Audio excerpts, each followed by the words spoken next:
Olá pessoal, hello everyone, welcome back to your Portuguese. I'm Diogo and today we have an exciting lesson in store for you. We'll be diving into the world of plurals in Brazilian Portuguese. So if you've ever been puzzled by when to use S or ES, you're in the right place. Let's get started.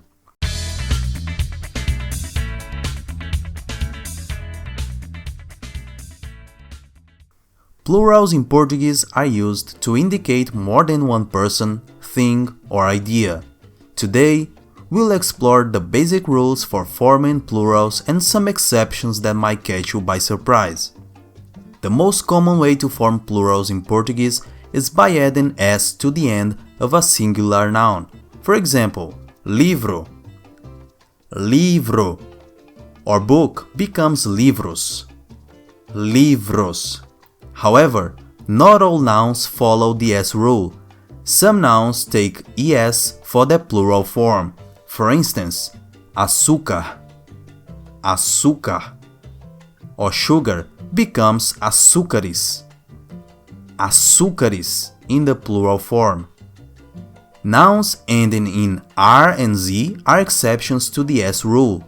Instead of just adding S, they take ES. For example, cor, cor, or color becomes cores, cores, and raiz, raiz, or root becomes raízes, raízes.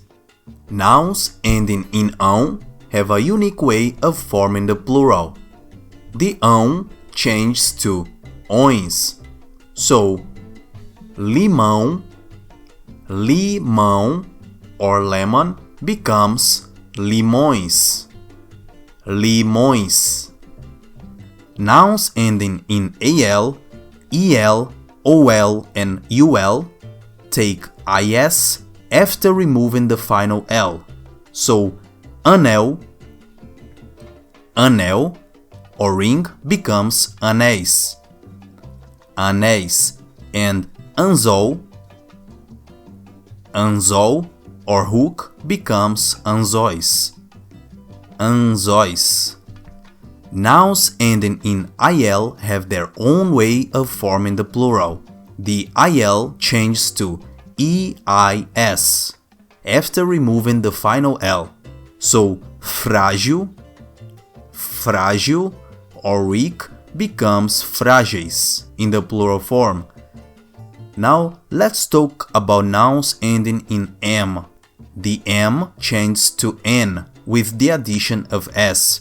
For instance, homem, homem, or man becomes homens, homens. It's time for some practice. I'll give you a singular noun and you try to come up with the correct plural form. Ready? Dente, dente, or tooth. Copo, copo, or glass. Have you got it? Let's see if you answered it correctly. The correct plural form for dente is dentes, dentes. And the correct plural form for copo is copos, copos.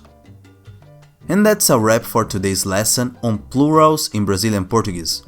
We covered the basic rules, exceptions, and even threw in some practice. I hope you found this lesson helpful. Muito obrigado e te vejo no próximo vídeo. If you have enjoyed this video, don't forget to leave it a like and subscribe to the channel. If you want to learn more Portuguese, make sure to check other videos in the channel I have made especially for you. Até mais!